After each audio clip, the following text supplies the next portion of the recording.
The wind off the Nebraska plain never really stopped. It just changed its mind about how hard to blow. Edna Voss had learned that in the first winter after she and her husband, Reuben, came west. She had been 22 years old then, standing outside a dugout that smelled of wet earth and wood smoke, watching the grass bend in long silver waves toward the horizon. Reuben had put his arm around her shoulders and said that the wind was just the land talking. She had told him the land had very poor manners. He had laughed. That was 41 years ago.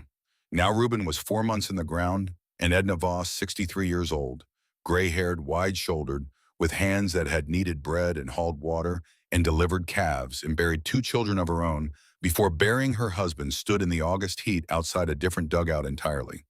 This one was not hers. This one belonged to nobody anymore. Half the sod roof had caved inward. The door hung from a single leather hinge. The windmill behind it had shed two of its wooden blades and stood crooked against the sky like a man who had given up trying to stand straight. Beside her stood her grandson Clement, 8 years old, small for his age, with Reuben's dark eyes and his mother's habit of going quiet when the world became too large to understand. His mother was gone. His father, too. Fever had taken them the previous winter, 1 week apart, with a mercilessness that seemed almost deliberate. What the fever left behind was Clem and what remained of a farmstead that no longer belonged to Edna Voss in any way that a court of law would recognize. She looked at the broken windmill. She looked at the collapsed roof. She looked at the grass stretching south and west in every direction without a single tree to interrupt it. 12 miles north was Imperial, the county seat. It had a general store, a land office, a blacksmith, and a railroad that would not arrive for another 6 years. It did not have anything that could help her right now. 12 miles south of Imperial was this: a dead man's claim, a pile of sod bricks rotting back into the earth, a dry well, a cast iron stove too heavy for any single person to move, sitting inside the collapsed dugout like the only honest thing left on the property. And at the edge of the eastern fence line, stretching for 50 yards in both directions, a wall of dried tumbleweed 8 feet high. Conrad Webb's wagon was already gone. She had not watched it leave. She had been looking at the dugout when she heard the wheels begin to roll, and she had made a decision in that moment not to turn around, not to give him the satisfaction of watching her watch him go. She had known Conrad Webb for 11 years, known him the way you know a stone in your boot, by the specific and persistent discomfort of his presence. He had been Reuben's business partner in a grain brokerage that Reuben had built from nothing over the course of a decade, and when Reuben died in April, Conrad Webb had arrived at the farmhouse 3 days after the burial with a sheaf of papers that he spread across the kitchen table with the careful patience of a man who had been preparing for this moment for some time. Edna had not understood every word of what those papers said, but she had understood enough. The partnership agreement, as Conrad explained it with his hands folded and his voice carrying the particular gentleness of a man delivering news he expected to profit from, gave the surviving partner full operational control in the event of the other partner's death. This was standard practice, he said. Reuben had signed it years ago. He showed her the signature. She recognized Reuben's handwriting. She did not recognize the clause Conrad was pointing to, because the clause, she would later understand, had not been there when Reuben signed. But she could not prove that. She had no lawyer. She had no copy of the original agreement. She had Reuben's word, and Reuben was in the ground on the eastern hill behind the barn, and his word died with him. What she had was Clem and 31 cents in a cloth purse and 14 months of labor that Conrad Webb acknowledged with a nod, and then subtracted from what he called her outstanding debt for room and board during the period of her residence on what was now legally his property. The farmstead, the grain operation, the cattle, all of it. She had refused to understand it at first. Then she had refused to accept it. Then she had sat at that kitchen table for a very long time after Conrad left, listening to Clem breathe in the next room, and she had done what she always did when the numbers were bad. She had started counting what she actually had: 31 cents, one grandson 8 years old, the clothes on their backs, a wool blanket, a cookpot, and Conrad Webb's offer, his generous, magnanimous, deeply poisonous offer, to sign over the deed to an abandoned quarter section 12 miles south of Imperial, which a family named Hendricks had homesteaded and then abandoned the previous spring. He had framed it as a kindness, a gesture of goodwill toward Reuben's widow.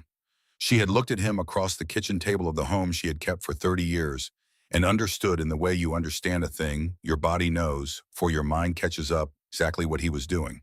He was not giving her land. He was giving her a place to die. Conrad Webb knew Nebraska winters. He had survived 6 of them. He knew that a woman of 63 and a child of 8, alone on an abandoned claim, with no tools, no food stores, no fuel, and no shelter, worth the name would not last until Christmas. He knew that the prairie would do his work for him. He would not have to lift a finger. He would not have to feel responsible. He had given her land, hadn't he? He had been generous. Whatever happened next was not his doing. She had looked at him for a long moment. Then she had said yes, because 31 cents and a dead man's claim were still more than nothing. And nothing was the only other option he was offering. The wagon had rolled away, the dust had settled, and Edna Voss Nell, as Reuben had always called her, as Clem called her now, stood in the August heat outside a collapsed dugout and began to count what she actually had. The dugout had 3 walls of packed earth and 1 of sod bricks. The roof was mostly gone, but the stove was there, and 3 joints of rusted stovepipe. The door could be rehung. The sod walls, though crumbling, still stood. She had the wool blanket and the cookpot and the 31 cents. She had Clem, who was looking at her with Reuben's eyes and waiting to see what she would do next. She walked the quarter section that afternoon while Clem sat in the shade of the broken windmill. The grass ran waist-high in places. She found the well dry, the rope rotted away. She found the remains of a garden choked with weeds. She found the outline of where a proper sod house had been started and then abandoned the unfinished bricks already dissolving back into the soil. And she found the tumbleweed. She had always hated it. Every homesteader hated it. Russian thistle, the old-timers called it. It had come out from the east with German-Russian settlers a decade before, and it had spread across the Great Plains, the way bad news spread faster than anyone thought possible. Stopping for nothing, caring about nothing, seeding itself into every plowed field and fence line and dry creek bed from Kansas to the Dakota Territory. A single plant dropped 200,000 seeds. It clogged wells. It tangled in fences. It was, as Reuben had said more than once, with the particular exhaustion of a man who has pulled the same weed 1,000 times, the most useless thing God ever allowed to grow. But it had grown here. It had grown here in enormous quantities, piling against the eastern fence line over years of abandonment until the drift was 8 feet high in places and stretched in both directions as far as she could see. Thousands of the dead skeletal plants dried to the color of old bone, tangled together into masses so dense they looked almost solid. She stopped and looked at them for a while. Then she kept walking because she did not have a thought yet. Just a faint awareness, the way you become aware of a sound before you can identify what is making it. She walked for 3 hours. When she came back to the dugout, her knees were aching badly, and her left hip was doing the thing it had started doing 2 winters ago, a deep grinding complaint that Reuben had rubbed liniment into on bad nights. There was no liniment now. There was no Reuben. She sat down at the base of the fence line beside the tumbleweed pile because it was the only thing near enough to lean against. She let her weight fall back against the mass of dried plants. They gave slightly and then held her a dense, scratchy compression, nothing like comfort, but sufficient. The wind was blowing. It had been blowing all afternoon, the kind of steady August wind that made the grass hiss and the broken windmill creak and the dust rise off the dry ground in thin spirals. She was accustomed to it. You stopped hearing it after a while on the Nebraska plain, the way you stopped hearing a clock tick. But she noticed after a few minutes that she could not feel it. The wind was there. She could hear it. She could see the grass moving 20 feet away, the long silver undulation of it against the afternoon sky. But against her back, where the tumbleweed pressed against her coat, there was nothing. No movement. No chill. The air inside the dense tangle of dried branches was completely perfectly still. She reached behind her and pushed her hand into the mass. The thorns pricked her palm through the glove. She pushed deeper. 6 inches and 8 inches a foot. The wind vanished entirely. The air inside the pile was not warm exactly, but it was still. Dead still. The kind of stillness you found in a root cellar in July, or in a haymow in December, or in the space between 2 sleeping bodies on the coldest night of the year. She sat there with her hand inside the tumbleweed pile and let herself remember. Reuben had told her once early in their first winter together why a barn full of cattle stayed warmer than an empty one. Not because the cattle generated enough heat to matter, he had said, but because still air holds temperature and moving air strips it away. The cattle's bodies interrupted the airflow. The hay did the same thing. The thick walls of the dugout did it. Any dense material that stopped the air from moving could hold whatever warmth existed inside it. Reuben had learned this from his father, who had learned it from his father, who had crossed from Pennsylvania in a wagon and built his first shelter out of whatever he could lay hands on, because there was no other choice. She had been 22 years old when Reuben told her this, standing in that first dugout with the smell of wood smoke and wet earth, and she had filed the information away, the way you file away facts that seem interesting but not immediately useful. It had lived in her memory for 41 years, gathering dust. Now she pulled it out and looked at it. The tumbleweed pile was 8 feet high and 50 yards long. It was, as she had always known, completely worthless. It could not be burned for fuel because it flared and died too quickly. It could not be used for fencing because it crumbled under pressure. It could not be eaten. It could not be sold. It was by every practical measure the most useless material on the plains.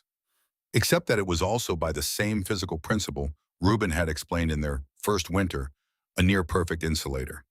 The thousands of interlocking branches created an infinite series of tiny air pockets. If those pockets could be compressed tightly enough, densely enough that the air trapped inside them could not circulate, they would slow the transfer of heat the way a haymow slowed it, the way earth slowed it, the way 6 inches of sod brick slowed it. She pulled her hand out of the pile and looked at her palm. The thorns had left a fine crosshatch of red marks. She looked at the drift of tumbleweed stretching in both directions. Then she looked at the collapsed dugout. Then she looked at the sky, which was still August blue, which would be October gray in 6 weeks, and January white in 5 months. She did not have a plan, not yet. What she had was the beginning of a direction. She stood up slowly, letting her hips settle into the new position, and walked back to the dugout where Clem was waiting. 3 days later, Lars Holmgren rode up on a plow horse. He was 65 years old and built like something that had been assembled for function rather than comfort, barrel-chested, thick through the shoulders, with a gray beard that reached his collar, and the hands of a man who had spent 40 years arguing with the soil. He had homesteaded 3 miles east since 1880, which meant he had survived 6 Nebraska winters. He had also in that time buried his only son and his daughter-in-law to diphtheria, a fact that had carved something permanent into the set of his face. He came because Conrad Webb had told him about the woman and the boy at the Hendricks place. He came because 6 winters had taught him that unprepared neighbors became problems, and problems on the Nebraska plain had a way of becoming fatal ones.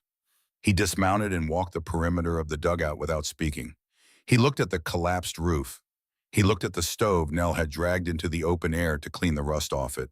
He looked at Clem, who was stacking dried cow chips into a careful pyramid beside the windmill, with the focused attention of a child who has learned to make useful things out of whatever is available. Lars watched the boy for a moment. His expression shifted into something difficult to read. "Conrad told me you were here," he said. "Said you'd be in the ground by November." "Conrad says a lot of things," Nell said. Lars looked at her directly. He had the kind of eyes that assessed rather than simply saw, the eyes of a man who had learned to measure risk the way a carpenter measures lumber, because the cost of being wrong was too high to risk sentiment. "He's not wrong about winter," Lars said. He walked her through it, then the way a man who respects a thing by naming it will walk you through the specific facts of a danger. The winter of 1880, the first bad one when snow came in October and did not stop until May. The Anderson family, 2 claims south of his, who had burned their furniture, and then their fencing, and then their barn trying to stay warm and frozen anyway, all 3 of them found stiff as fence posts with the cattle dead around them. The fuel problem: a proper homestead needed 3 to 5 cords of wood for winter, and there was no wood to speak of on the open plain. Twisted hay, corn cobs, buffalo chips. That was what the plains offered, and the buffalo were gone now, and the chips Clem was stacking would not last 3 weeks. Nell listened. She had heard versions of this before from Reuben, from neighbors, from her own body on cold mornings. She was not dismissing it. "Come work for me," Lars said. He said it the way a man says a thing he believes is reasonable. "My wife needs help. You'd have food and shelter." Wages eventually. The boy too. Nell looked at him. As household help. As household help, yes. She had spent 40 years building something of her own. She had spent 14 months as household help in a house that Conrad Webb had taken from her. She understood what household help meant in practice. It meant eating last, sleeping in the lean-to, existing at the sufferance of people who owed you nothing and whose goodwill was the only thing standing between you and the road. I'll file a claim, she said. This quarter section. The Hendricks walked off it so the title should be clear. The law allows a head of household to file. I qualify. Lars looked at her for a long moment. The wind moved through the grass between them. The law allows it, he said. Winter doesn't. He mounted his horse. He looked at Clem, then back at her, and when he spoke again, his voice had dropped slightly as if he were saying something he did not want to say but felt obligated to. The boy didn't choose this. Don't kill him trying to prove a point. He rode east. Nell watched until he was gone. Clem came to stand beside her. The shadows were getting long across the ruined dugout, and the air had the first faint edge of something cooler in it, the early reminder that August was already counting down. Are we going to die? Clem asked. No, she said. How do you know? She did not know. But she had learned in 63 years that the answer to that particular question was not the truth. The answer was the direction you chose to move in. Go stack more chips, she said. We'll need every one. She began the next morning. The dugout floor was her first problem. Earth insulated, but only if you were below the frost line, and the existing floor was only a foot down. She needed to go deeper, 2 feet more, maybe 3, to get the living space below the point where winter cold could reach through the soil walls from above. She had no spade. She had no tools of any kind except the pocket knife she had kept in her coat pocket for 20 years, the one Reuben had given her after she complained that women were always expected to need help opening things. She walked to the Holmgren farm that morning. Sigrid Holmgren answered the door, a spare gray woman of 60 with level eyes and the particular economy of movement that comes from decades of doing everything that needs doing without anyone to help you do it. Nell asked to borrow a spade. Sigrid looked at her for a moment. Then she disappeared inside and came back with a spade worn smooth at the handle but solid. My son's, she said. He won't need it. Nell took it. Thank you. I'll return it. Sigrid nodded. She looked at Nell with an expression that was not quite sympathy and not quite admiration, but was something in the vicinity of both. What else? She asked. Nell hesitated. The next part would sound strange. Do you know where I might find chicken wire, the hexagonal kind? Sigrid frowned. The store in Imperial carries some, 50 cents a roll. I can't buy it, Nell said, but I can work for it. She thanked Sigrid and walked back to the claim with the spade over her shoulder. 12 miles to Imperial, 12 miles back. She had done it before. She would do it again. But first she needed to dig. She started that afternoon. The earth was baked hard by August's sun. Each thrust of the spade required her full weight on the footbar, and the ground gave up its inches grudgingly a few cubic feet at a time. Clem helped when he could, loading the loose dirt into the cookpot and hauling it outside in trip after trip, his small legs working steadily back and forth without complaint. By sunset, they had gone down 6 inches. Nell's palms had blistered and broken. She wrapped them in strips torn from the blanket's edge and kept the spade moving. 3 days later, the floor was 18 inches lower. The air at the bottom of the excavation felt different, cooler, more stable, with the particular quality of earth temperature that does not shift with the weather above it. She stood at the bottom of the pit and felt the difference through the soles of her boots. It was on the 4th day that Dorothea Paxton appeared. She came on a mule riding up from the southwest with no announcement of any kind, and sat on the mule at the edge of the excavation for a long time without speaking, watching Nell work. She was 54 years old, younger than Nell by nearly a decade, with sun-weathered skin and dark eyes that moved over everything they looked at, with the careful thoroughness of a woman who had learned that overlooking things had consequences. Her husband had died the previous winter of a fever. She had dug his grave herself because the ground was too frozen for anyone else to reach in time. She kept chickens, sold eggs to the Imperial store, and ran her claim 3 miles southwest with the focused self-containment of someone who had stopped waiting for help and simply become help itself. Lars Holmgren had told her about the woman at the Hendricks place. She had listened and said nothing, which was her custom, and then she had ridden over to see for herself. Malars said you were either stubborn or stupid, she said, and he couldn't figure out which. What did you tell him? Nell said, not stopping. I told him I'd come have a look. She dismounted and walked to the edge of the excavation. She looked at the depth of it. She looked at the way the walls had been cut vertical and clean, with the corners squared as well as a pocket knife could manage. Lowering the floor helps with heat retention, she said. You know that.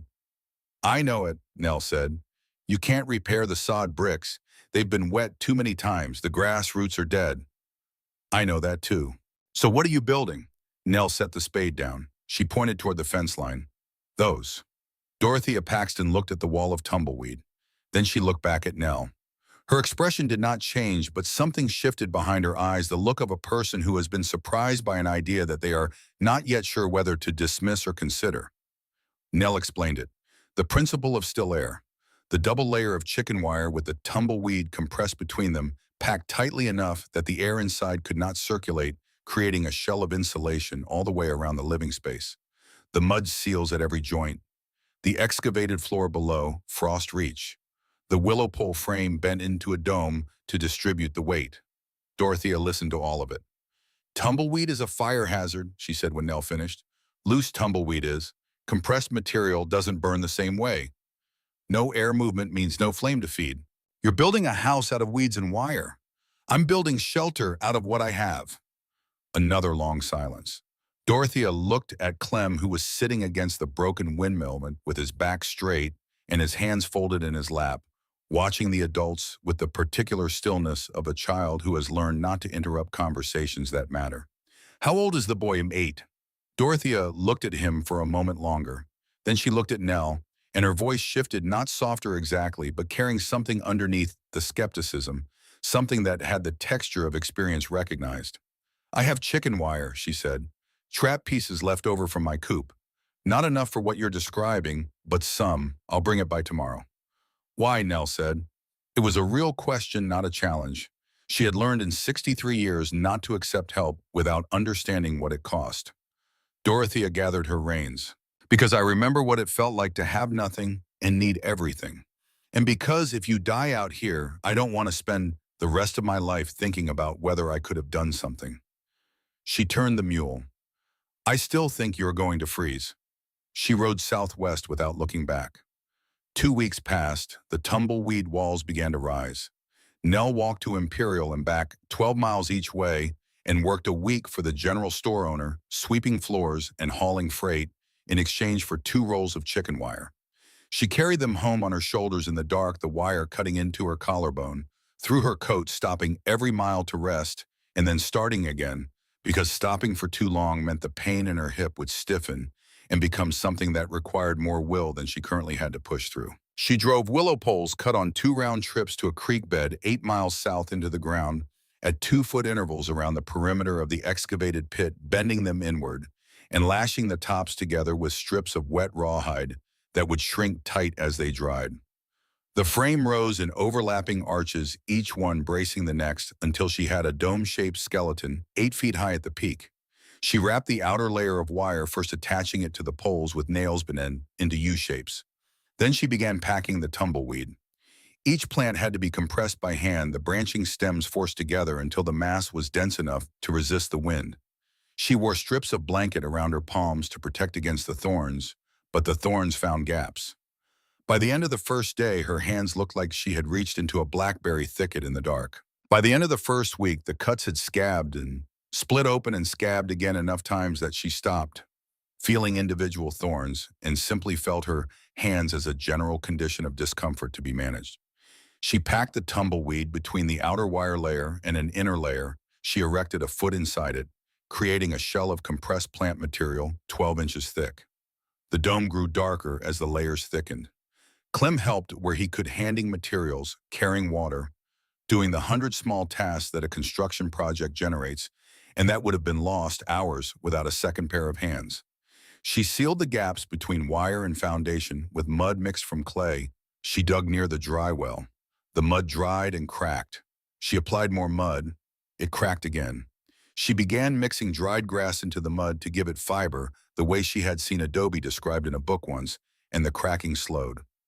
On the 14th of September, Conrad Webb came back. He came in the late afternoon with two men she recognized from the Imperial Storeland, speculators out of Culbertson, men with the particular patience of people who knew how to wait for things to get desperate before they made their move.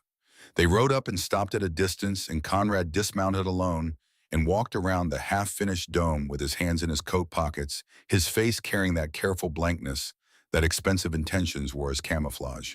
He did not touch anything. He looked for a long time at the wire frame, the packed tumbleweed walls, the mud seals, the willow pole skeleton visible at the peak where the outer layer was not yet complete. "This is something," he said finally. "It's shelter," Nell said. "It's a pile of weeds." He looked at the fence line, then back at the dome. "You know what happens if that catches fire? One ember from the stove, one knocked over lantern. The whole structure goes in 30 seconds. Compressed material doesn't burn that way. Everything burns." He looked at her without hostility, without warmth, with the flat assessment of a man calculating odds. "You haven't filed yet. I checked the land office. You're squatting on an abandoned claim. Anyone with $14 can file on it." Nell felt the number land. She had not known about the filing fee. Conrad saw it in her face. He was a man who watched faces the way a card player watches hands, and he had spent enough time around Nell to read her well. $14, he said, "which you don't have, which you can't earn before winter because winter is coming and you're going to spend every hour between now and November trying not to die."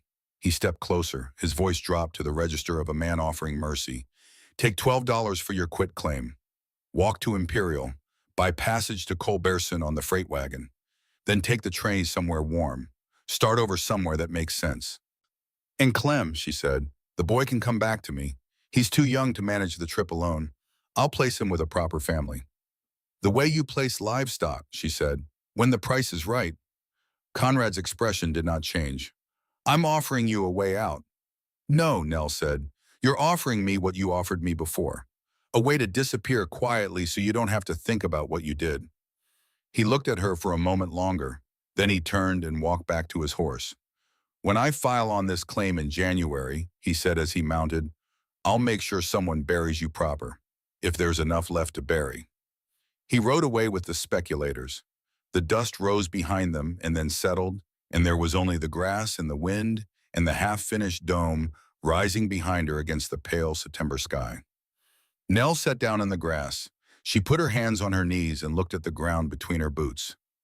$14, she had 31 cents. She had the dome that was not yet finished and the winter that was already beginning to feel its way into the nights, and a grandson who was 8 years old and had already lost more than a child should lose before he understood what loss meant. She sat there long enough for the sun to move a noticeable distance across the scape. Then Clem came out of the dome entrance and sat down beside her. He did not ask questions. He had learned in the months since his parents died that there were conversations that happened in silence. He leaned his shoulder against hers, warm and solid and alive, and they sat together in the wind while the evening light turned the half-finished dome gold. "Bah," he said, using the word he had used for her since he was old enough to say it. Then he switched to English the way he always did when he was being careful. "Grandma, it's warmer inside now, even without the stove."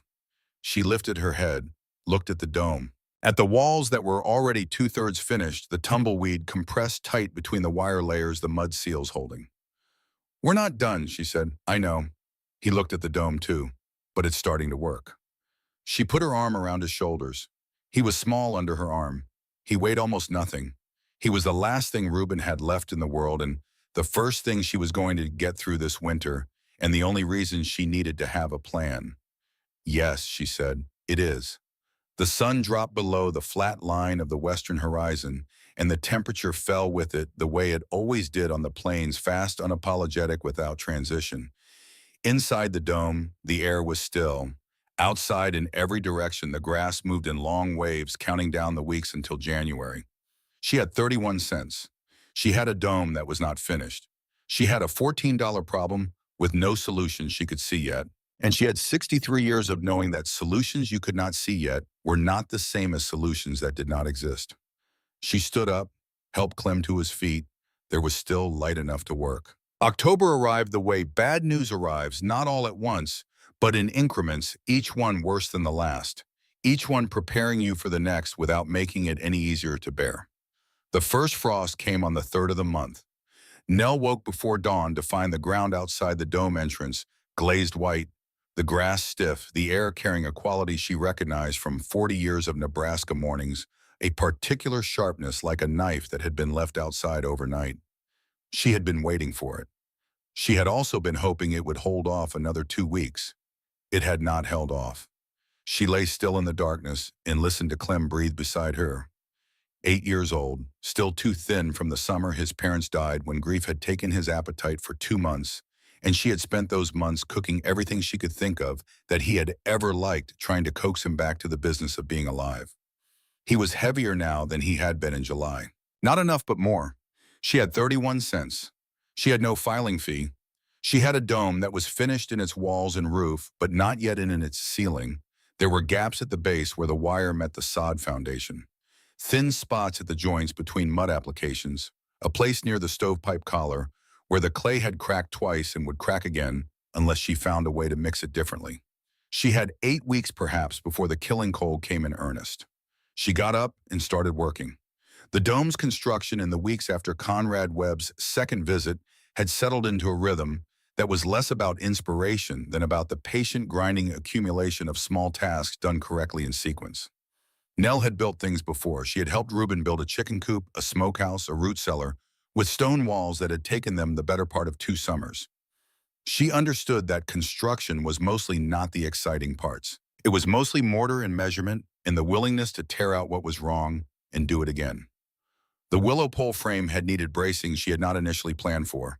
The dome shape distributed weight well, but the points where the poles crossed at the apex had shown a tendency to shift under wind pressure, and she had spent 3 days lashing additional cross pieces until the skeleton stopped moving. The inner wire layer had gone up more slowly than the outer one because she was working from the inside of a confined space with her arms above her head, and at 63 the muscles across her upper back had opinions about this, that they expressed loudly and without restraint. The tumbleweed packing was the part that never got easier. Every plant had to be compressed by hand forced into the wire cavity and held there while she worked a neighboring section to lock it in place. Her hands, wrapped in blanket strips, accumulated new damage faster than the old damage could heal. By the 3rd week of October, she had stopped looking at them. She knew what they looked like. Looking did not help. Clem worked beside her every day. He had taken on the mud work without being asked, mixing the clay with water. From snow she melted in the cookpot, adding dried grass in the proportions she had showed him, applying it to the joints with a flat piece of broken board that served as a trowel. He was methodical about it in the way that children who have experienced real fear become methodical about practical tasks. He understood in the way that 8-year-olds understand things that are too large for them but too present to ignore, that the mud seals were the difference between cold that was survivable and cold that was not. Lars Holmgren came by twice in October. The first time he stood outside the dome for a long time without speaking, then walked around the perimeter with his hands in his coat pockets, pausing at the base where the banking was thickest and pressing his boot against the compressed tumbleweed. "Wind will test those joints," he said. "I know. You need the mud thicker at the base, 6 inches minimum where the wall meets the ground. Heat sinks, and that's where the cold gets in first." She looked at him. He had spent 6 winters here. He knew things she was still learning. "Thank you," she said. He grunted, looked at the stovepipe collar rising from the dome's apex. "Did you insulate around that pipe?" She had. She showed him scrap tin bent into a collar packed with clay and dried grass sealed with multiple layers of mud that had been allowed to dry between applications. He looked at it for a long moment. She watched him decide something the way you can see a decision moving across a person's face if you know how to look. "I have hay I can spare," he said finally. "Not much, a wagon load, maybe 2. Cattle need most of it, but if you can haul it yourself, you can have what's over." Nell felt something ease in her chest that she had not realized was tight. Fuel. Real fuel, not just the twisted grass and scattered chips that were disappearing faster than she could gather them. "I'll haul it tomorrow," she said. "Not tomorrow. Weather's turning. Day after." He rode east without further conversation, and she went back to sealing mud until it was too dark to see. She hauled the hay on the following clear day, making 3 trips with a makeshift sled built from salvaged boards and a length of rope she had found rotting in the dugout corner. Each load weighed more than she should have been pulling. She pulled it anyway. Her hip ground and protested. She stopped when she needed to rest it until the worst of it passed and kept moving. The hay filled the corner of the dome where the broken chair had been, and she packed more against the interior walls as additional insulation. And when she was done, she stood in the small, dark space and let herself feel for a moment something she had not permitted herself since August. Not hope exactly. Hope was too large and too easily broken. What she felt was more like the particular steadiness that comes from having done the thing that needed to be done. It lasted about as long as it deserved to before the next problem arrived. Conrad Webb came back in late October, and this time he came alone. He rode up on a gray afternoon when the sky had the flat, featureless quality that meant snow somewhere behind it, and he sat on his horse outside the finished dome for a moment before dismounting. He did not walk around it this time. He just looked at it, the mud-sealed walls, the tumbleweed packed tight between the wire layers, the stovepipe rising from the apex with its clay collar, the banked additional tumbleweed around the base that brought the insulation thickness to nearly 3 feet at ground level. His face was unreadable in the way that carefully maintained faces are unreadable. "You finished it," he said. "Yes." He looked at the land office papers in his hand. She had not noticed them until now. He held them loosely the way a man holds something he wants you to see without appearing to show you. $14, he said. "The filing fee. You still don't have it. I checked." She did not answer. "I could file on this claim tomorrow," he said.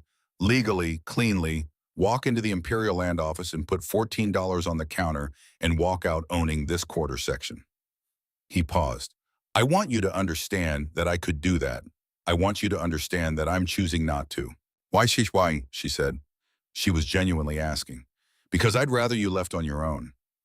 He said it without cruelty, which somehow made it worse.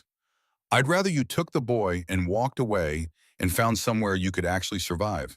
What you've built here," he nodded at the dome without looking at it directly, "might hold for a few weeks. It won't hold for a Nebraska January. When it fails, I'll have to explain to people why I let an old woman and a child freeze to death on property I was planning to claim anyway. That's an inconvenience I'd prefer to avoid." "Then I'll try not to freeze," Nell said. He looked at her for a moment. Something moved behind his eyes. Frustration, she thought, but with an edge of something else underneath. Something that looked almost like reluctant acknowledgement. He remounted without another word and rode north toward Imperial. Nell watched him go. Then she turned back to the dome and went inside, sat down on the packed earth floor, and counted what she actually had for the 4th time since August. The number was still wrong. The filing fee was still $14. She still had 31 cents. She sat in the stillness of the dome's interior, the tumbleweed walls pressing in around her, the stovepipe rising dark and cold from the center of the space, and let the weight of it settle. 63 years old, 1 grandson, no money, no claim, a structure that everyone except Clem thought would fail, and Clem was 8 years old and trusted her because he did not have the option of not trusting her, which was its own kind of weight.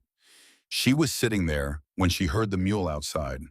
Dorothea Paxton ducked through the entrance without announcing herself. She stood in the dome's interior for a moment, adjusting to the dim light, and looked around with the same careful thoroughness she brought to everything. She pressed her palm against the tumbleweed wall, left it there for a moment, pressed harder. "It's warmer than outside," she said, significantly. Dot turned in a slow circle, taking in the mud seals, the banked interior walls, the stovepipe collar. She was the kind of woman who inspected things before forming opinions, which Nell had come to understand was rarer than it should have been. "Conrad was here," Nell said. It was not a question. "He was, yesterday." Dot reached into her coat. "He told me you were going to die on this claim, and I was going to lose my scraps of chicken wire." She pulled out a folded piece of paper. "I told him he had a very poor understanding of what I was and was not willing to lose." She held out the paper. Nell took it, unfolded it. The light inside the dome was dim, but she could read the official stamp, the ink of the land office, her own name written in the clerk's careful hand above the legal description of the quarter section. A homestead claim, stamped, registered, filed. Her hands began to shake. "The fee," she said, $14. Dot's voice was even. "I went to Imperial the day after Conrad came to see me. Told the clerk I was filing as guarantor for a head of household who qualified under the homestead provisions. He made me sign the paperwork myself." She paused. "You can pay me back when you prove up, if you're still alive to do it." Nell looked at the paper. The shaking in her hands was getting worse. She had not cried since Reuben's funeral, not in front of anyone, not where Clem could see, and she did not cry now, but the effort of not crying was a physical thing, a tightening across the chest that she had to breathe around carefully. "Conrad came to you," she said. "He told me I was throwing good money after bad. Told me you'd be dead by Christmas, and I'd never see a cent of it back." Dot looked at her steadily. "Chong Toy." She stopped, switched back. "My husband trusted the wrong man. Trusted a handshake where there should have been paper. I know how that ends." She glanced at the claim document. "I wanted there to be paper this time." Nell folded the claim carefully and put it inside her coat next to her chest where the warmth of her body would keep it dry. She was a homesteader. She had a claim that was legally, officially, inarguably hers. "You're not out of danger," Dot said. "Not unkindly, as a fact. You have almost no fuel stores. Your food situation is serious. Conrad still has time to make trouble if he's inclined. And the real cold hasn't come yet." "I know. The real test is still coming." Dot moved toward the entrance, stopped and looked back. "But what you've done here, what you've built, I wouldn't have believed it was possible." She shook her head slowly. "I'll check on you in 2 weeks. If you're dead, I'll see that the boy is looked after." She ducked through the entrance. Nell heard the mule's hooves moving away to the southwest. She sat alone in the dome for a long time. The paper was warm inside her coat. The walls pressed close and dark and still around her, and outside the wind had picked up, carrying the smell that Nebraska wind carries in late October, the smell of distance, of emptiness, of weather that is building itself somewhere north of the Dakotas and moving south with no particular hurry and no concern whatsoever for what it finds when it arrives. She had a claim. She still had to survive long enough to keep it. November passed in a blur of cold and calculation. The dome held.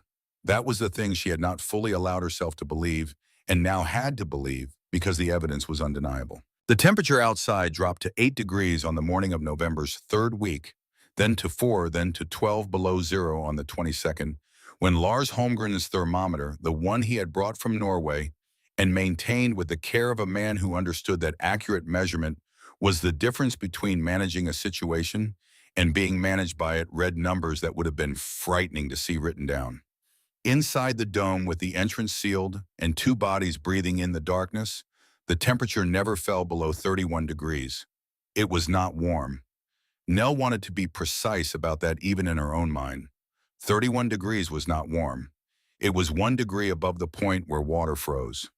She and Clem slept in all their clothes pressed together under the wool blanket in the makeshift quilt she had sewn from grain sacks stuffed with prairie grass, their breath visible in the dim light of the bank stove. The water bucket developed a skin of ice overnight that she broke each morning with the handle of the cook spoon. But they did not freeze. They did not come close to freezing. And every morning when she broke the ice and looked at the temperature and then looked at the walls of the dome, those compressed, thorny, unglamorous walls of worthless weed, she felt the same thing. Not pride exactly, something quieter than pride. The particular satisfaction of a thing that was right being right. She burned the stove twice a day. 1 hour in the morning to cook breakfast and raise the interior temperature to something closer to 50 degrees. 1 hour in the evening to cook supper and heat water. The fuel was lasting longer than she had calculated in August when she had run the numbers in her head with the pessimism that honest arithmetic required. The dome's insulation was doing more work than she had dared to project. By the end of November, she still had 28 bushels of hay and chips remaining. Enough if she was careful for another 6 weeks. The food was harder. She had foraged everything she could find before the snow covered the prairie, dried rose hips, wild turnips, the seeds from sunflower heads she found along the dry creek bed. She had traded 2 days' labor at the Holmgren farm for 10 pounds of cornmeal and 5 pounds of dried beans. A cup of cornmeal mush in the morning, a thin soup of beans, and whatever roots she could dig from under the snow at the edge of the draw in the evening. It was not enough for a winter. She knew it was not enough. She rationed it and told herself she would figure something out when she reached the point where there was nothing left to figure with, and she put that point as far away in the future as careful management allowed, and she did not think about it more than she had to. Lars Holmgren came in early December to check on them. He stood inside the dome for a long time without speaking. The temperature outside was 6 degrees. Inside, with the entrance sealed and the stove not yet lit for the day, it was 34. She watched him press his palm flat against the tumbleweed wall, the same gesture Dot had made 2 months earlier, and hold it there. "It's working," he said. Yes. He did not say he had been wrong. He was not the kind of man who said that, but his expression had shifted from the careful dismissal of his first visit to something she could not quite name, a kind of attention that was different in quality from what had been there before. "January and February are harder than November," he said. "Cold goes deeper. Storms last longer. Fuel runs out faster because you can't go out to gather more." He paused. "But this what you've built here might hold." Might. She had come to understand that might from Lars Holmgren was as close to a compliment as the geography of his character permitted. He left more hay. A wagon load he said the cattle could do without. She did not argue. She thanked him and began hauling it inside, adding to the corner store banking, more against the interior walls, packing it into every space that could hold it. That night she fell asleep before supper. Clem ate his cornmeal mush and covered her with the extra grain sack and did not wake her. December the 23rd brought the first real blizzard. She saw it building that morning, a dark line on the northwestern horizon, the kind of line that had no business being that solid unless something very large was behind it. She had grown up on the plains. She knew the difference between weather that was coming and weather that was arriving, and this was arriving. Fast and certain, the way bad things arrive when they have been gathering themselves for a long time. By noon, the wind had risen to a sustained howl. By 2 in the afternoon, she could not see the broken windmill 20 feet from the dome entrance. She sealed everything. The entrance blanket was weighted down with stones and backed with a packed layer of tumbleweed. She wrestled into position against the inside frame. The stovepipe gap was stuffed tight with grass. Every thin spot in the mud she had identified over the past weeks was packed again with the last of the clay. She banked additional tumbleweed around the entire exterior, piling it as high as she could work, until the dome had an outer layer of loose insulation 3 feet thick at the base. The storm settled in with the deliberate permanence of something that intended to stay. Inside the dome, the wind was a different experience than outside. She had prepared for noise. She had lived in a dugout and knew what wind sounded like when it pressed against earth and sod. What she had not fully prepared for was the specific sound the tumbleweed walls made under sustained pressure. A low, dense creaking, the chicken wire flexing against the willow poles, the compressed plant material shifting almost imperceptibly as the wind pushed against the outer surface. Not alarming exactly, but present. A constant reminder that the storm was there and the walls were the only thing between it and them. The temperature inside dropped to 28 degrees on the first night. She lit the stove and pushed it back to 36, held it there through the evening. Let the fire die when the fuel cost became too high to sustain, and watched the temperature fall back to 32 as the dome's insulation stabilized it. On the second night, Clem started coughing. It was a small cough at first, the kind that starts with dry air and cold rooms and often stops there. She gave him warm water she had melted from snow, packed against the stove's side, and a spoonful of honey she had kept in a cloth-stop jar since September, and told him to sleep. By morning, the cough had settled deeper into his chest. By evening, his forehead was hot against her palm. Fever. On the Nebraska plains in winter, fever killed. Not always. Not even usually if you could keep the patient warm and hydrated and still. But the conditions that permitted fever to be merely dangerous rather than fatal required things she was running short of fuel to keep the temperature up, water that was not ice food that would sustain a sick child's body through the work of fighting an infection. She kept the stove burning through the second night. Burning hard, burning recklessly by the standard of her rationing, because rationing was a calculation made for normal circumstances, and these were not normal circumstances anymore. The hay level in the corner dropped by a third. She boiled snow water and made Clem breathe the steam. She pulled him against her body and held him through the long hours when he was too feverish to sleep properly and too weak to do anything but shiver. She talked to him. She talked because his breathing scared her, and the sound of her own voice was the only thing she had to put between herself and the fear. She told him about the winter she and Reuben had spent in their first dugout, the one that smelled of wood smoke and earth when they had been young and had not yet learned how many things they did not know. She told him about his grandfather's hands, how they had looked building the root cellar, how they had looked holding Clem as a newborn, with the particular carefulness of a large man handling something he is afraid of breaking. She told him about his mother at Clem's age before the move west, when she had been a small girl in a house that was warm all winter because there was wood enough and money enough, and the things that killed people here had not yet entered the vocabulary of their lives. She did not know if Clem could hear her through the fever. She talked anyway. On the third day the blizzard eased, not ended eased. The wind dropped from a sustained howl to an intermittent one. Nell dug out through the snow that had drifted against the entrance, 4 feet of it packed dense and heavy, and stood in the pale gray light of a Nebraska December morning and looked at a world that had been simplified down to its essential elements. White ground, white sky, the broken windmill buried to its hub, the fence post gone entirely, the sound of nothing, which on the plains is not the same as silence, but is the absence of wind and is almost more disorienting. Thomas's fever had not broken. She could not take him to a doctor. Imperial was 12 miles north, Culberson 60 miles east, and the snow between here and either of them was 4 feet deep in the drifts and knee-high on the open ground, and still falling lightly from a sky that had not decided whether it was finished. Carrying a sick 8-year-old through that distance would kill them both before they reached the road. She could not leave him to go for help. He was 8 years old and feverish, and if the stove went cold while she was gone, the dome's temperature would drop to the level where the fever became irrelevant. She could not do anything except what she was already doing. She went back inside and sealed the entrance and fed the stove and held Clem against her and kept talking. The fuel level dropped below 10 bushels, below 8, below 5.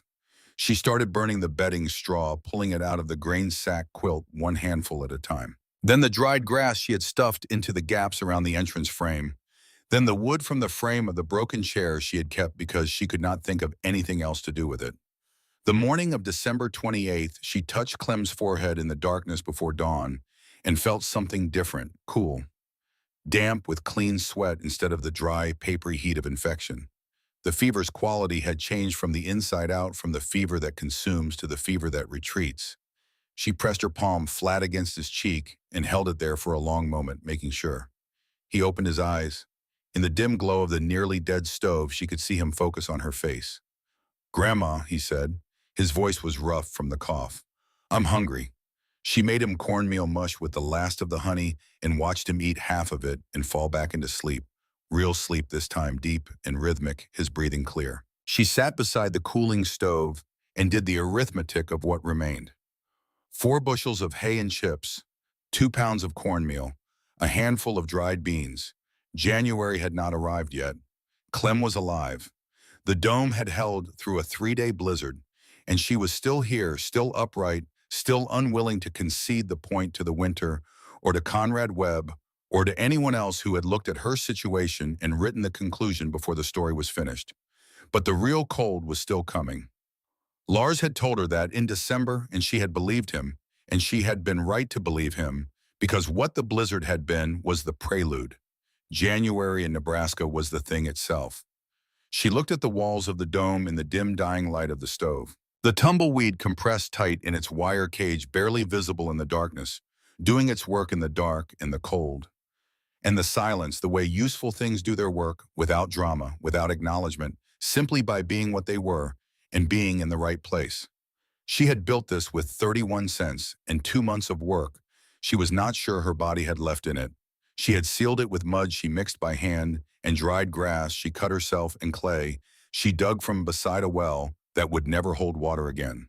She had compressed the worthless thing by hand until her hands were past feeling and packed it tight enough to trap the air and held the whole structure together with wire and bent nails and rawhide that had shrunk dry in the September heat.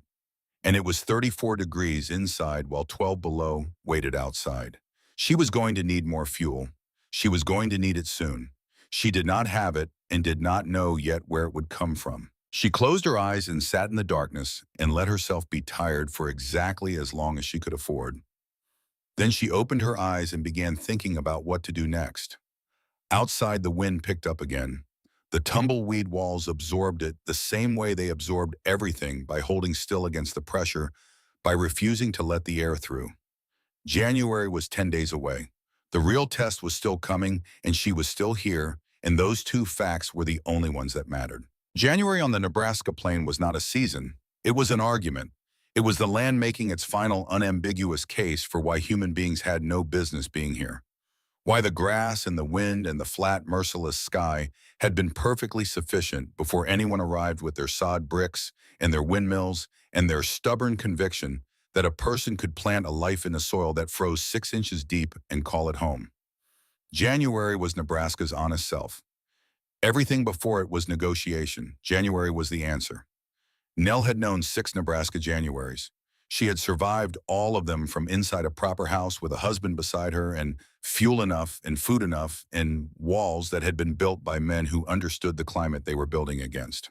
She had known they were hard. She had not known, in the way that knowledge becomes physical and permanent, exactly how hard. She was learning now. The temperature dropped to 26 below zero on the 3rd of January. She knew this because Lars Holmgren told her afterward. His thermometer had frozen at 20 below and refused to register anything colder, which was its own kind of information. She felt the difference in the dome, not as a number but as a quality. The air inside had changed. It had weight to it, a density, as if the cold had stopped being merely cold and had become something with intention. The tumbleweed walls contracted slightly.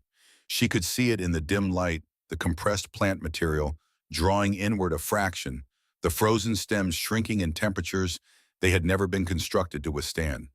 Ice formed on the interior surface of the outer wall where her breath condensed against it and froze in thin crystalline sheets that she scraped off each morning with the flat of her hand. The mud seals cracked overnight, and she repacked them by touch in the dark, working by feel alone because there was not always light enough to see by, and the work needed to be done regardless. The interior temperature held at 24 degrees, not warm. She had stopped thinking in terms of warm. 24 degrees meant she could see her breath. It meant the water bucket froze solid overnight and had to be thawed against the stove before she and Clem could drink. It meant sleeping in every garment she owned, layered in the specific order she had worked out by trial. Over the past months, the thinnest things closest to the skin to trap body heat, the heaviest on the outside to slow its escape with Clem pressed against her side, and both of them under every piece of cloth she had been able to manufacture or salvage since August. But 24 degrees did not kill. She burned fuel carefully now. Not the aggressive rationing of November, when she had been managing toward an unknown future, but a precise and calibrated burn, exactly enough wood and hay to raise the temperature to a level that Clem's recovery required, held for exactly the time necessary, then allowed to drop back to what the dome's insulation could maintain on its own. She had learned the dome's thermal behavior over 4 months, the way you learn a horse's temperament, its quirks and rhythms, the specific ways it responded to different conditions, the points where pushing harder helped, and the points where it made things worse. Her fuel store shrank, 12 bushels to 8, 8 to 5, 5 to 3. She started burning the bedding straw she had restuffed after the December blizzard, then the extra grain sacks. Then, with the particular grief of destroying something useful, the willow pole sections she had cut for the frame's secondary bracing, the ones she had added in October as reinforcement, and now dismantled, carefully burning them one at a time, watching each one glow and collapse in the stove. On January the 7th, she burned the last of the twisted hay. She sat on the packed earth floor of the dome and looked at the empty corner where the fuel had been. Clem sat beside her. He had recovered from the fever with the resilience that children bring to surviving things that would take longer to kill an adult. But the recovery had cost him weight he did not have to spare, and he was thin again in the way that worried her. She looked at the walls, the tumbleweed. Thousands of compressed plants, dense and thorny, and locked in their wire cages, pressing against each other in the specific way she had calculated and designed and forced into place with her bleeding hands over the course of a September and October that felt from here like they had happened to a different woman in a different life. She could burn them. She knew it would work. The compression that made them resist flame in normal circumstances could be undone by pulling sections loose and feeding them into the stove one piece at a time. They would burn hot and fast, but they would burn. If she dismantled the dome from the inside out, section by section, she could generate heat for perhaps 2 days, maybe 3. And then there would be no dome, no walls, no insulation, nothing between them and January, which would complete its argument in a matter of hours. She could not burn the walls. If she burned the walls, they would die before the fire went out. She sealed the stove. She did not light it again. For 3 days, they survived on body heat alone. She and Clem lay together under everything she owned, moving as little as possible because movement accelerated heat loss from the skin's surface. Breathing slowly and steadily, because she had read once that controlled breathing in extreme cold slowed the body's demand on its own reserves. She melted snow for water by packing the cookpot with handfuls of it and holding the pot against her abdomen, using her body's warmth to do what the stove no longer could. It took 20 minutes to produce a cup of cold water from a pot of snow. She did it methodically, refilling and remelting throughout the day, keeping Clem drinking because hydration mattered, and because giving him a task that required his participation kept his mind engaged and his body producing its small but non-negligible heat. The interior temperature dropped to 18 degrees. Frost formed on the blanket's outer surface. Their water froze between drinking and the next melt if she set it down too long. The mud seals cracked in multiple places overnight, and she no longer had the clay or the energy to repack all of them, so she pressed dried grass into the largest gaps with her fingers and moved on. 18 degrees. Cold enough to be dangerous.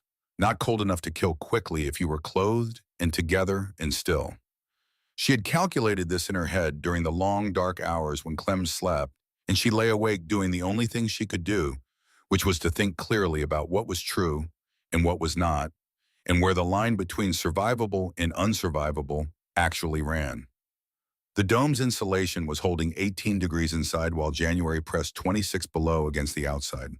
A difference of 44 degrees. 44 degrees of protection generated by compressed dead weeds and still air, and the accumulated wisdom of 63 years distilled into a structure that everyone who had seen it had assumed would fail. On the evening of January the 10th, she heard something outside the entrance. She was not asleep. She had not been fully asleep in 3 days. She dozed in the way that the body insists on, regardless of circumstances.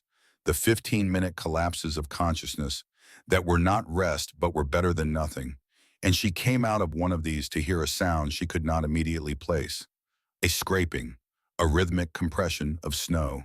Then barely audible through the tumbleweed walls and the banked entrance, a voice. She was across the dome and pulling the entrance blanket aside before she had fully decided to move. Dorothea Paxton fell inward with the door collapsing against the interior wall, and Nell caught her by the coat and pulled her the rest of the way inside and sealed the entrance behind her in one continuous motion that she accomplished entirely on instinct. Dot's hands were wrapped in rags that had frozen stiff as wood. Her face was the color of old wax frostbite, already marking her cheeks and the tip of her nose in the white patches that meant the tissue beneath had given up its heat. She was pulling a rope. The rope was attached to a sled. The sled, which had been pushed in ahead of her before the entrance sealed, held a load of hay. Good hay, dense and dry, the kind that farms saved for their best animals. She was 54 years old, and she had come 3 miles through a January night on the Nebraska plain with a sled full of fuel for a woman she was not related to and had known for 5 months. Nell got her to the floor beside the coal stove. She pulled the frozen rags from Dot's hands. The fingers were white and stiff, and Dot hissed when Nell pressed warmth against them, which was the sound of tissue that still had feeling in it, which was the sound of hands that could still be saved. "I came to see if you were dead," Dot said. Her voice was thick and slow, the way voices get when the body has been spending everything it has on staying warm and has very little left for speech. "I'm not dead," Nell said. "I can see that." She looked at Clem, who was watching from the blankets with wide eyes. "The boy recovered. He's all right." Dot closed her eyes briefly. "Good." A pause. "I looked in on the Holmgrens first. Sigrid said Lars went out to check the cattle this morning and hadn't come back. She was going to wait till morning to worry." Another pause longer. I told her to worry now. Nell did not respond to this. She began loading the stove from the sled's hay, working fast because the interior temperature had dropped another degree while the entrance was open and the stove needed to be producing heat as quickly as possible. The fire caught on the second attempt. She fed it steadily and watched the orange light move across the dome's interior walls. Dot's hands began to hurt. This was the right direction for frostbitten hands to move from white and numb toward red and agonizing, and Nell held them and let her work through the pain without comment because there was nothing useful to say about it. 3 of the fingers on the left hand remained white longer than the others. She did not say what she thought about those 3 fingers. Some information needed to arrive in its own time. Clem got up and brought Dot a cup of the water Nell had been melting all day. He carried it in both hands with the deliberate carefulness of a child who understands that spilling it is not an option. Dot drank it without speaking and looked at him over the rim of the cup with an expression that was not quite able to form itself into anything definable. You walked 3 miles in this, Nell said. It was not a question. Yes. With a sled. The hay wasn't going to carry itself. Nell looked at her. 54 years old, frozen hands, 3 miles in a January night on the open plain. The hay stacked on the sled behind her, enough fuel for 2 weeks if she was careful, 3 if she burned it the way she had learned to burn things in this dome. Why, Nell asked. The same question she had asked in September. The real question, not the rhetorical one. Dot turned her damaged hands slowly in the warmth rising from the stove. Because I paid $14 to make sure you had a claim worth surviving for, she said. I wasn't going to let January make that a bad investment. The temperature inside the dome climbed back through the 20s and into the mid-30s. Clem fell back into sleep. Dot stayed through the night, half conscious, against the interior wall, and Nell kept the stove fed and watched the frost on the blankets soften and melt, and told herself that the crisis had passed, knowing that it had passed for now, knowing that now was the only unit of time that mattered. In the morning, Dot left 2 more sled loads of hay she had cached outside the entrance before coming in. She had made 2 trips in the dark before knocking, she said, because she had not been sure anyone was alive to open the door, and she had wanted the supplies accessible regardless. She left instruction, come to her farm if it got worse. Not as a suggestion, as a requirement. I mean it, she said at the entrance, her rewrapped hands pulling the sled rope. If you run out again, you come to me. Don't sit here deciding to die alone because you don't want to be a burden. That's not strength. That's pride dressed up as strength. And out here, pride costs more than you can afford. Nell nodded. She meant the nod. She meant it in the specific and unconditional way she had learned to mean things in the past 5 months, not the way she used to mean things, which was with the quiet reservation of a person who had not yet fully understood what she was willing to do to survive. She watched Dot move southwest through the snow until she was a small, dark shape against the white, and then nothing at all. January the 12th arrived on a stillness. Nell woke at first light to a quiet so complete it registered as wrong before she was fully conscious. The wind that had been blowing with varying intensity for 6 straight weeks had stopped.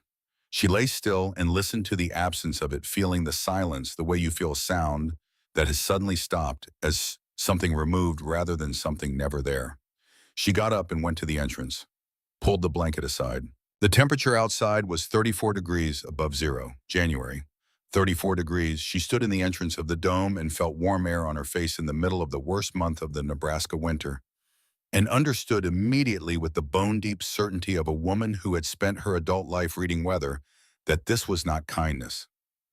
The sky to the northwest was clear, not the flat, milky clear of winter calm, a deeper clear, an emptied clear, the kind that comes when something very large has moved everything that was in its way out of its way. She started sealing the dome at noon. She packed every gap she could find, pressed additional tumbleweed against the exterior base until the banking was 4 feet thick, stuffed the entrance frame with dried grass until the blanket sat tight against it with no give, checked the stovepipe collar, pressed more clay into the crack that had been widening since December, repacked the mud seals at every joint. She worked with the focused urgency of a person who could see the thing coming but could not yet feel it, and who understood that the interval between seeing and feeling was the only time she had. Clem came outside at 1 in the afternoon without his coat. She called him back inside without explanation. He came reading her face and did not ask questions. By 2, the sky to the northwest had changed character. The clear was gone. In its place was something she had no adequate word for, a darkness that was not cloud, that was too uniform and too fast-moving to be cloud, that was advancing across the plain at a speed she had only seen once before in a summer storm that had taken the roof off a barn and deposited it in a field a quarter-mile east. She had the entrance sealed at 2:15. The storm hit at 2:30. She had told herself after the December blizzard that she understood what a Nebraska blizzard was. She had been wrong. The December storm had been an introduction. This was the subject itself. The wind did not rise. It arrived. One moment the air was still, the next it was moving at a speed that pressed the entire dome inward simultaneously, a force distributed across every surface of the structure at once so that the walls did not flex in one place, but flexed everywhere, the tumbleweed shifting in its wire cages, the willow poles bending slightly at every joint, the whole structure conducting the force of the storm through itself and finding, because she had built it to find this, that the dome shape distributed the load, that no single point bore more than its share, that the structure as a whole was more resistant to the force than any of its individual components would have been. The sound was unlike anything she had heard in 63 years. Not a howl, not a roar. Something past both of those, a sustained, omnidirectional assault on every surface the way she imagined. Standing at the bottom of a waterfall would sound if the water were frozen and moving at 60 miles an hour. It filled the inside of the dome, absorbed and muffled by the tumbleweed walls, but present, undeniable, constant. Thomas pressed against her side with his face buried in her coat. She could feel him shaking.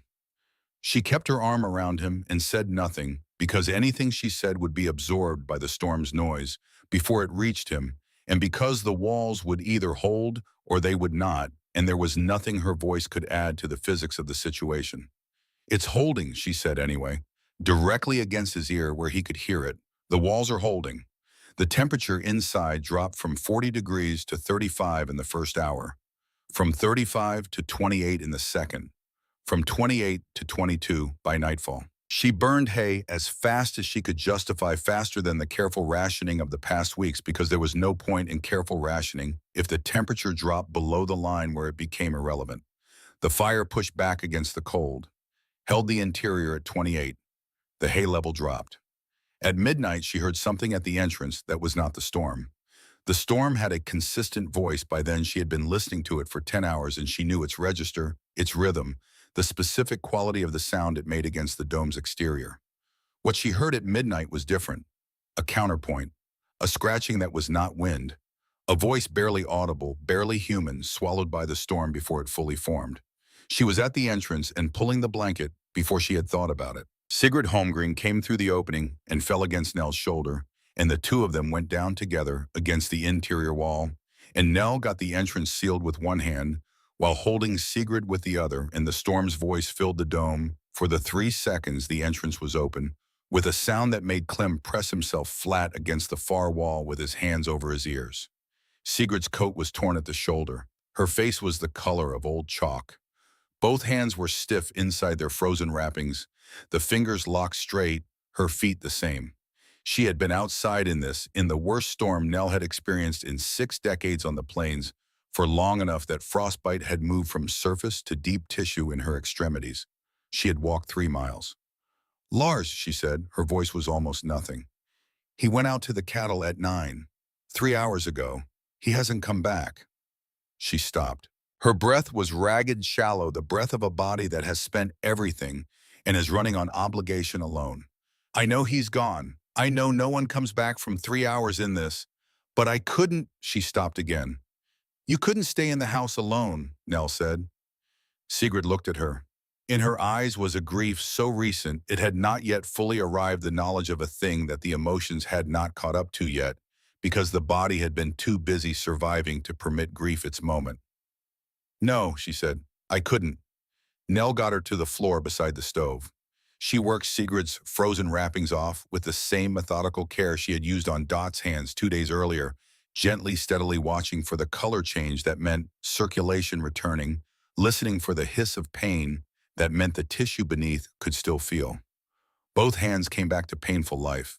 most of the fingers. 3 on her left hand remained white longer than the others. The same 3 had lost feeling in, and Nell began to understand that these were the fingers January always took first. Clem brought water without being asked. He moved through the dome with a steadiness that she registered and stored away, the particular steadiness of a child who has learned that crisis requires function, who has absorbed this lesson through the specific curriculum of the past 5 months. She kept the stove fed through the night. The hay level dropped below 2 bushels. She looked at it and looked at the walls and made the decision she had made twice before, the decision that was not recklessness, but its opposite, the decision that emerged from understanding rather than from hope. When the hay was gone, she sealed the stove and drew Clem and Sigrid against her on either side, and the 3 of them lay in the darkness of the dome while January did what it had come to do. 22 degrees inside, -26 outside. The walls held. The storm continued for 2 more days. On the morning of the 3rd day, Nell woke to something she recognized before she opened her eyes. A change in the dome's acoustic quality. The storm's voice had been absorbed into the walls for so long that its absence when it finally arrived registered as a physical change in the air pressure rather than simply a reduction in noise. She got up and went to the entrance and pushed through and stood in the pale, flat light of a January morning after the worst blizzard in a decade. The world had been reorganized. The broken windmill was gone, buried entirely, leaving a low, smooth mound where it had been. The fence posts had disappeared. The eastern fence line itself was visible only as a slight irregularity in the surface of the snow, a long, gentle ridge where the tumbleweed behind it had caught and held the drifting. The dome rose behind her like a hill that had always been there, battered along its eastern face where the wind had pressed hardest, but whole, unbroken. The mud seals on the windward side had cracked and would need repacking. One section of exterior banking had been pushed loose and lay scattered. Everything else stood. The temperature outside was 4 below zero. She stood in it and felt it on her face, sharp, clean, the honest cold of after storm, and looked in every direction across a landscape that was the same, white in every direction, and offered nothing. She did not look for Lars Holmgren. She knew in the way that 63 years of understanding winter and what it does had made her know things she would have preferred not to know, that looking was not going to accomplish anything, that waiting could not also accomplish. She went back inside. Sigrid was awake, sitting against the wall with Clem leaning against her shoulder, the 2 of them in the particular quiet of people who have been through something together and do not need to speak about it. They found Lars 2 days later when the search party from Imperial finally reached the Holmgren farm. He had made it to within 200 feet of the barn. The cattle had survived. They had crowded into the northeastern corner of the barn, pressed against each other, sharing the heat of 30 bodies in an enclosed space, doing by instinct the thing that Nell had designed the dome to accomplish by calculation. They were thin, and they were frightened, and they were alive. Lars Holmgren, who had survived 6 Nebraska winters, died in the 7th trying to reach them. He was 65 years old. He had done everything right by the standards of a lifetime spent on the plains. Proper house, proper fuel stores, proper preparation, and the storm had simply exceeded the margin that proper preparation had built. He had told her in December that the dome might hold. The dome had held. His wife had survived inside it, pressed against the woman he had warned away from this claim in August, while the cattle whose lives he died trying to protect survived by doing the same thing Nell had been doing all winter. The storm that killed Lars Holmgren killed 11 other people in Chase County that January. Across the Nebraska Plain, Kansas, the Dakota Territory, and Minnesota, the death toll climbed through the hundreds. The newspapers called it the blizzard of 1887. The people who had lived through it called it the worst storm in memory. The people who had not lived through it were not asked for their opinion. Inside a dome built from tumbleweed and chicken wire and bent nails and repacked mud, and the physical intelligence of a 63-year-old woman who had nothing else to work with, 3 people had waited it out. Dorothea Paxton arrived on the 3rd day after the storm with a sled full of supplies and tears on her face, frozen halfway down her cheeks in the cold. She looked at the dome, battered, banked with wind-piled snow on the eastern face, the exterior tumbleweed rearranged by 48 hours of sustained assault, but the underlying structure intact, and she stood there looking at it for a long time without speaking. "You're alive," she said finally. "We're alive," Nell said.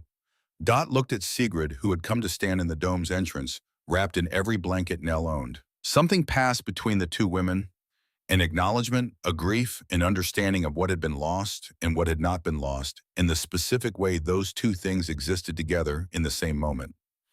The Henderson family lost their youngest, Dot said. She was not reading from a list. She was saying names because names were what was left when people were gone. Baby froze in the sod house, roof collapsed under the snow weight, and they couldn't hold the heat. The Metzger widow lost 3 fingers to frostbite. The Arnott family's cattle are all dead. She paused. 11 people that I know of. More once the search parties finish. She looked at the dome, shook her head in a slow, wondering motion. And you in this thing built from weeds and wire. Nell did not say anything. She was too tired for vindication, which required energy she no longer had. She was alive.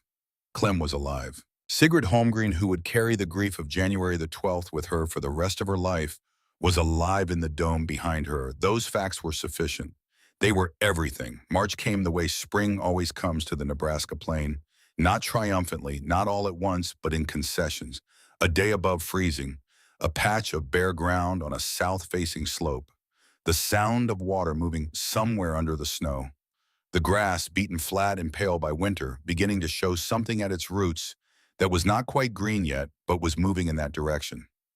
Word had spread faster than the thaw. By February, 3 families had come to see the dome. By the beginning of March, the number had reached a dozen. They rode up on horses and mules, sometimes alone, sometimes in pairs, and they walked through the entrance and stood in the dim interior and pressed their palms against the compressed tumbleweed walls, the way everyone who had ever entered the dome pressed their palms against the walls.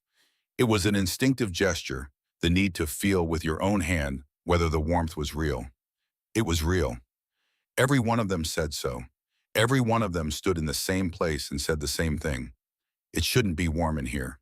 But it is. Nell showed them how she had built it. The willow pole frame, the spacing of the poles, the way the arches were braced against each other to distribute load, the double layer of wire and how to attach it. The tumbleweed compression, tighter than you think you need, she always said, and then tighter again. The mud seals the mixture of clay and dried grass, the multiple applications with drying time between each one. The excavated floor, the drainage slope, the stovepipe collar. She drew diagrams in the dirt with a stick for the people who needed to see it as a picture rather than hear it as words. She did not charge for any of this. She was too busy surviving, and the information itself was the thing that mattered. The idea that the most worthless material on the plains was not worthless. That dead air trapped between thorny branches was worth more than cordwood, in a storm that the right understanding of a simple physical principle could do what money and proper construction and 6 winters of experience could not always guarantee. Some of them tried it. A homesteader named Erickson built a tumbleweed addition onto his existing sod house, a dome 10 feet wide attached to the south wall, and wrote to his brother in Minnesota that winter to say his fuel consumption had dropped by nearly half. A widow named Gertrude Haas, who had been considering abandoning her claim and moving back to Ohio, built a small dome just large enough for herself and 2 children and reported surviving the following winter on a fraction of the fuel her neighbors used. Conrad Webb rode past the dome in late February on his way north from Culbertson. He saw the people gathered outside it. He did not stop. He did not look in Nell's direction. He rode past at the same steady pace he had approached in August, and he kept riding, and she did not watch him go. His claim on the quarter section had been rejected by the land office. Dorothea Paxton had filed first, and the filing was clean, and there was nothing legally wrong with it, and the clerk at Imperial had no grounds to reverse it. Conrad sold his own land in March and moved to Colorado. She heard about it secondhand from Dot, who had heard it from the Imperial store owner, who had heard it from a freighter passing through. She did not hear his name after that. She did not look for it. Nell proved up her homestead claim in the spring of 1889. 66 years old, 2 years ahead of the standard 5-year requirement. The land office clerk wrote in his assessment notes that her improvements were unconventional but substantial, a phrase that circulated around Chase County for years afterward, repeated whenever someone tried something that looked impossible and made it work anyway. Clem grew up on the homestead. He was a quiet boy who became a methodical man, comfortable with tools and careful with his hands, with the particular patience of someone who had learned early that patience was not passivity, but its opposite, the willingness to keep working when the working was slow. He married in 1901 and brought his wife to the quarter section, and they built a frame house with lumber hauled from the Imperial Rail Depot, real lumber milled and straight. Nothing like the bent willow poles of the dome, and they put it on the same earth that Conrad Webb had given Nell as a death sentence. The dome stood behind the new house. Nell used it for storage and for visiting neighbors who wanted to see it, and occasionally on bad nights, when the temperature dropped, and she wanted to remember what it felt like to be inside a thing she had built with her own hands when she had nothing else. She would go in and press her palm against the walls, the same gesture, the same instinct, and feel the still air inside them. It shouldn't be warm, but it was. She lived on that quarter section until 1917. 94 years old, she had outlasted Conrad Webb, who died alone in a Colorado mining town in 1901. She had outlasted the dome itself, which finally collapsed in the winter of 1912, when the willow poles gave out 30 years after she had cut them from a creek bed 8 miles south and bent them into arches with her bare hands. She had outlasted everything that had been designed by circumstance or by men or by January to outlast her. Clem was with her at the end. He sat beside her bed in the frame house that stood where the dome had stood, and he held her hand, and she looked out the window at the eastern field where the tumbleweeds still piled against the fence line, every autumn, still worthless, still indestructible, still the most persistent and unglamorous thing on the Nebraska plain, and she thought about still air.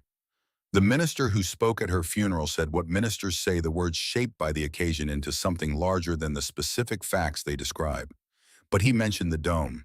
He mentioned the blizzard. He mentioned the night Sigrid Holmgren had walked 3 miles through the worst storm in a decade and found shelter in a structure that every experienced voice in the county had declared would fail. She built something from nothing, he said, and when nothing was all she had, that was enough. On the morning after the blizzard of 1887, Nell Voss had dug out through 4 feet of packed snow and stood in the pale January light and watched her breath rise in the still cold air.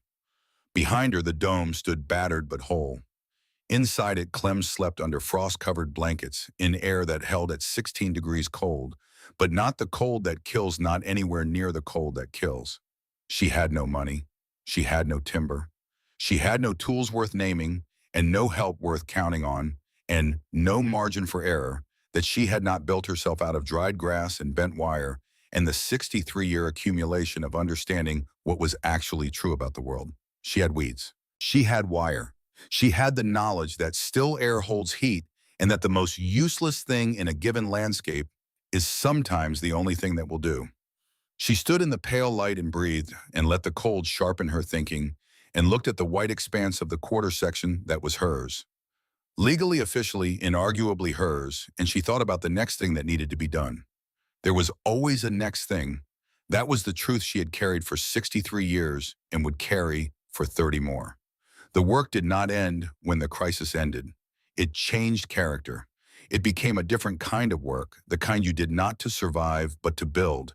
And the line between those two things was less distinct than people who had never stood on the wrong side of it tended to assume. She went back inside. She woke Clem. She made cornmeal mush from the last of the cornmeal and watched him eat it, all of it, this time. No longer the diminished appetite of fever, but the straightforward hunger of a boy who was awake and intended to stay that way. Outside, the wind began again, gentle at first. The ordinary wind, the background voice of the Nebraska plain, always present, always changing its mind about how hard to blow. The tumbleweed along the eastern fence line shifted and rustled in the new breeze. 200,000 seeds in every plant, already planting the next generation, already preparing to be cursed and pulled and piled and pressed into service again next autumn by whoever was willing to stop long enough to notice what they actually were. Nell washed the cookpot, set it back in its place by the stove, put on her coat. There was work to do. There was always work to do. And she was, by any measure that mattered on the morning of January the 15th, 1887, still here to do it.